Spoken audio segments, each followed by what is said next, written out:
Assalamualaikum warahmatullahi wabarakatuh. Salam sejahtera bagi kita semuanya. Om Swastiastu. Salam kebajikan, namo budaya, rahayu, rahayu, rahayu. Pemirsa, di tanggal 25 Desember ini di 2024, tepat di penghujung tahun ini teman-teman, di tempat ini ada sesuatu yang sangat memilukan tentunya. Warga di sini saat ini berkerumun begitu untuk melihat begitu secara jelas tentang adanya Rolak Songo yang berada di perbatasan antara Mojokerto dan Sidoarjo. Ini dinamakan Rolak Songo karena memang untuk pintu airnya ini berjumlah 9 teman-teman. Songo dalam kata arti bahasa Jawa ya. Dan ini dibangun di tahun 1857 yang artinya sudah 165 tahun di masa kolonial. Namun teman-teman, 3 hari yang lalu di sini terdapat insiden begitu, yaitu adanya seorang pemuda yang tiba-tiba memutus perjalanannya atau memutus kehidupannya dengan dunia ini ya. Tahulah dengan istilah ini ya, saya tidak melihat, maksud saya tidak menunjukkan secara gamblang, secara kalimat tertentu yang spesifik begitu ya. Di hari Senin kemarin begitu, tanggal 23 di jam 9 tepatnya, ada seorang pemuda begitu yang tiba-tiba ingin memutus kehidupannya dengan dunia ini teman-teman. Di jam 9 tepat jam 9.15 ya, pemuda tersebut menitipkan motornya ya, motor Beat begitu, di salah satu warung kopi yang berada di depan kita saat ini. Nah, di salah satu warung kopi yang ada di depan kita saat ini. Awalnya dia berpamitan begitu ya, berpamitan dengan keluarganya, ingin cari angin katanya ya, istilahnya ya, kepingin suasana di malam hari lah begitu ya saudaraku ya. Nah, setelah itu dia nyampe di sana ya. Kronologi ini secara tutur dari beberapa warga ya, untuk informasi validnya ini belum begitu valid juga, namun sudah tersebar di berita atau media cetak tertentu begitu. Ada pemuda begitu yang tiba-tiba menitipkan motornya di salah satu warung kopi di sini. Jam 9 malam tiba-tiba pemuda tersebut melipir begitu ya, pergi ke sungai ini saudaraku. Nah, tepatnya di salah satu lokasi Rolak Songo sebelah timur. Nah, di sekitar daerah sini, dan entah apa begitu, entah sebab apa, tiba-tiba memutus hubungannya dengan dunia ini.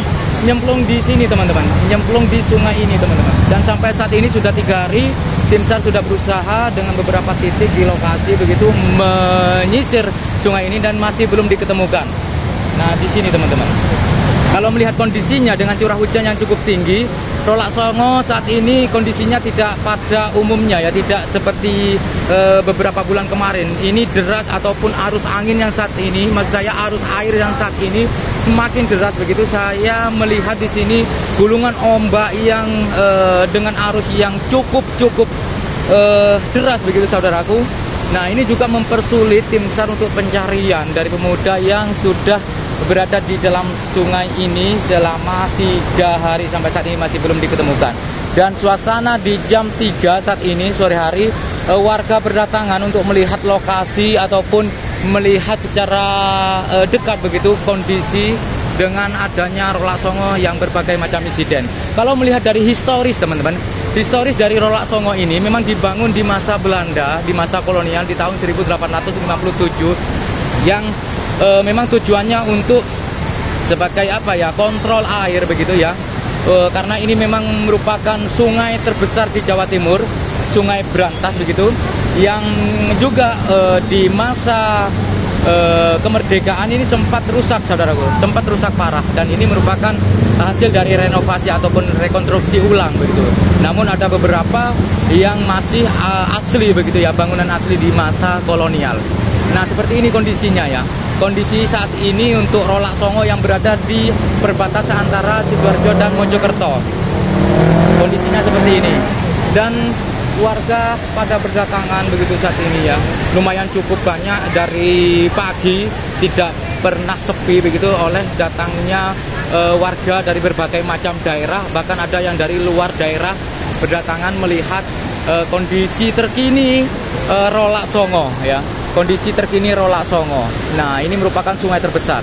Dan bisa dilihat atau kalian hitung teman-teman pemirsa di rumah semuanya, bahwa pintu air di sini memang jumlahnya 9.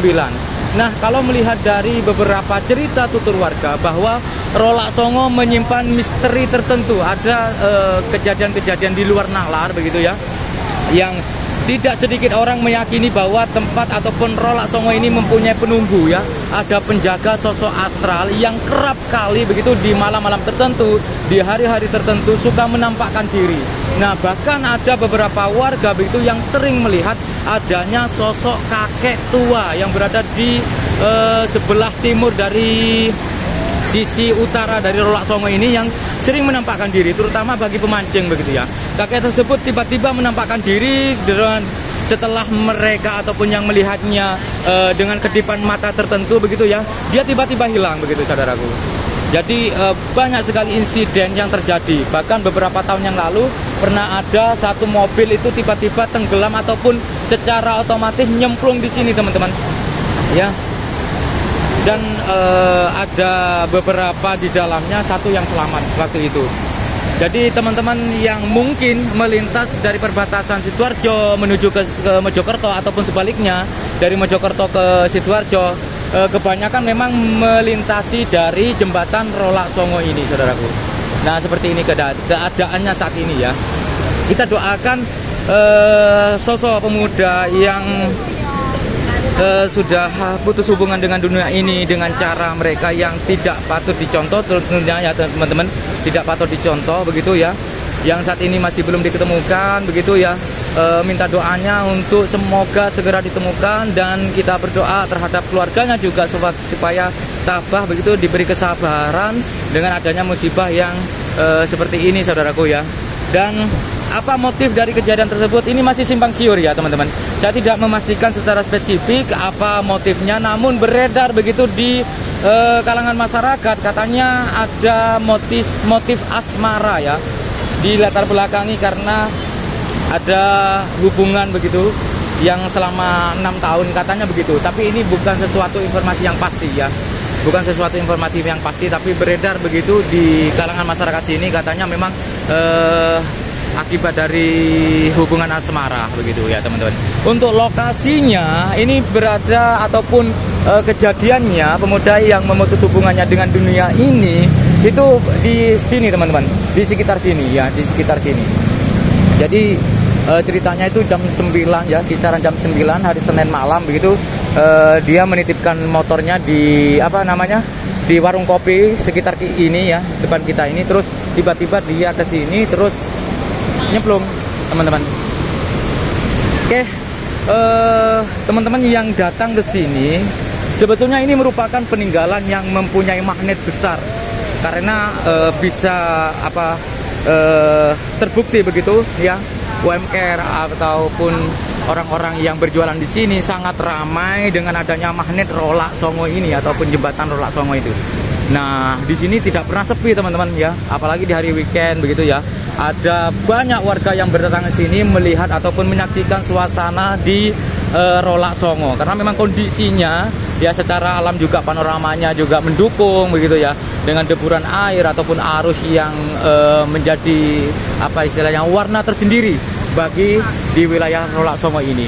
Nah, teman-teman, kalau teman-teman datang ke sini di pagi hari begitu ya, di jam sesudahnya subuh begitu, maka di sebelah sana teman-teman itu banyak orang yang berjualan ikan, berjualan macam-macam dari UMKM di sini. Kalau ikannya itu biasanya hasil dari tangkapan yang ada di Sungai Brantas ini, seperti ikan wader, ikan belut juga, ada mujair juga. Banyak sekali orang yang berjualan di sebelah utara sana teman-teman. Jadi ini sebetulnya menjadi magnet ya, menjadi magnet.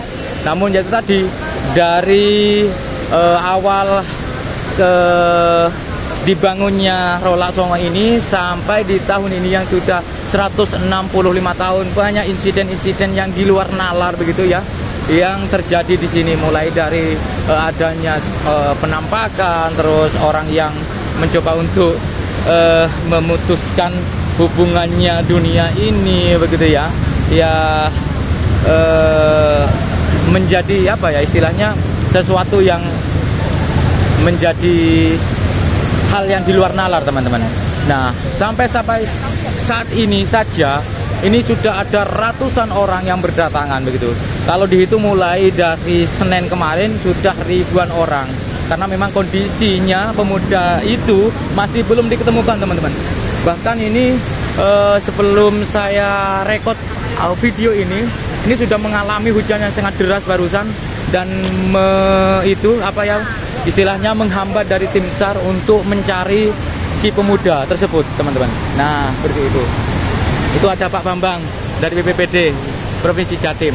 Kita tetap mendoakan ya, teman-teman ya. Kita mendoakan semoga segera diketemukan. Meskipun secara kondisi yang saat ini arus sungai yang sangat deras begitu ya, bisa dilihat bagaimana ombaknya dari beberapa 9 pintu ya, maksud saya sudah dibuka semua. Ini memang ombaknya cukup deras sekali. Nah, bisa dilihat teman-teman, ini juga menjadi penghambat dari pencarian.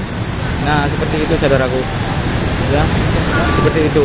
Ini masih menunggu kondisi mungkin karena memang saat ini sudah mendung, sangat gelap sekali, barusan hujan deras sehingga ya tadi menghambat pencarian, teman-teman. Dan ini menjadi sesuatu yang paling tidak pembelajaran bagi kita.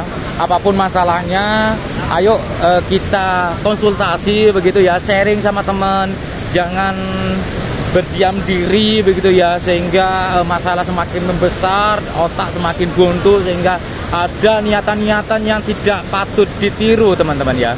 Jadi kita kalau kena masalah itu harus benar-benar sharing sama teman, paling tidak dengan keluarga ya, apa masalahnya. Dan tidak ada masalah sebetulnya yang tidak bisa diselesaikan, semuanya bisa selesaikan. Yang meskipun kitanya sendiri tidak bisa menyelesaikan, tapi dengan berjalannya waktu pasti terselesaikan juga, saudaraku ya, terselesaikan juga. Jadi kita harus optimis bahwa di masa depan ataupun di masa yang akan datang ada sesuatu yang baik yang diberikan Tuhan kepada kita ya. Seperti ini kondisinya, saudaraku. Kita coba menuju ke dekat dari itu ya, bendungannya ya, teman-teman ya. Nah, di situ teman-teman. Kalau melihat dari material yang digunakan oleh pembangunan Rolak Songo ini, semuanya serba beton, serba baja begitu, teman-teman. Dan itu menjadi hal yang luar biasa karena pembangunan ataupun rekonstruksi, maksud saya konstruksi dari Belanda itu benar-benar kuat, tidak sama dengan sekarang ya. Kalau sekarang ya hanya beberapa tahun saja sudah mulai itu ya, mulai roboh, ada yang rusak, ada yang retak. Tapi kalau dari bangunan Belanda itu semuanya itu sepertinya banyak yang menunjukkan kokoh begitu, saudaraku. Nah, seperti ini ya. Kalau di daerah sana, maksud saya, itu yang di sebelah sana itu sudah Sidoarjo, saudaraku. Di titik saya ini ikut di Kecamatan Mojoanyar, Kabupaten Mojokerto. Kalau yang di sana itu sudah Sidoarjo. Jadi kita itu sudah berdekatan dengan wilayah Sidoarjo, saudaraku. Nah, seperti ini kondisinya. Nah, itu sudah banyak berdatangan. Meskipun hujan tidak menghambat warga untuk menyaksikan begitu ya, untuk melihat kondisi terkini dari Rolak Songo ya. Nah, seperti ini teman-teman. Dan kalau melihat kondisinya ya, memang sebetulnya secara secara gamblangane lah corone ya, maksud saya itu sulit memang ya, karena memang kondisinya ombak ini semakin besar, apalagi dengan intensitas curah hujan yang cukup tinggi dari kemarin-kemarin, bahkan barusan itu cukup deras, sehingga membuat arus yang ada di Rolak Songo ini semakin deras, teman-teman. Dan memungkinkan juga apapun sampah ataupun apa yang ada di dalam itu berpusat atau di dalam situ akan ngunci begitu, teman-teman, sehingga untuk proses pencariannya sangat-sangat sulit. Tapi kita doakan saja, semoga segera diketemukan ya, disemayamkan secara layak begitu, saudaraku ya. Nah, seperti ini kondisinya, teman-teman. Dan ini, nah ya, baru saja saya bilang hujan, sekarang sudah deras banget. Nah, bisa dilihat teman-teman, deras banget ya. Kita coba berteduh saja sebelumnya ya. Semoga bermanfaat, dan wassalamualaikum warahmatullahi wabarakatuh. Rahayu.